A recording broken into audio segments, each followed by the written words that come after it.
শান্তা, এই মুহূর্তে গোটা বিমানবন্দর জুড়ে অতিরিক্ত নিরাপত্তা জোরদার করা হয়েছে। আমরা দেখেছি যে বিমান বাহিনীর সদস্যরা এবং সেনাবাহিনীর সদস্যরা বিমানবন্দরের মূল গেট থেকে এই ভিআইপি টার্মিনালের সামনে দাঁড়িয়ে আছি।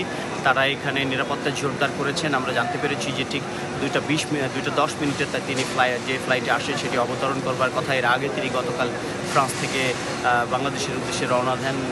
আপনারা জানেন যে ফ্রান্সে তিনি গিয়েছিলেন মূলত অলিম্পিক কমিটির আমন্ত্রণে।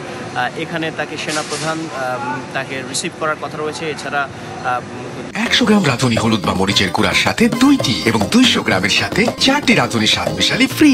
বৈষম্য বিরোধী ছাত্র আন্দোলনের কয়েকজন নেতৃত্ব এখানে থাকবার কথা রয়েছে। এরই মধ্যে সেখানে সব ধরনের নিরাপত্তা জোরদার করা হয়েছে। বিশেষত স্পেশাল সিকিউরিটি ফোর্স বা এসবি এই ডক্টর ইউনূসের নিরাপত্তা নিশ্চিত করবেন।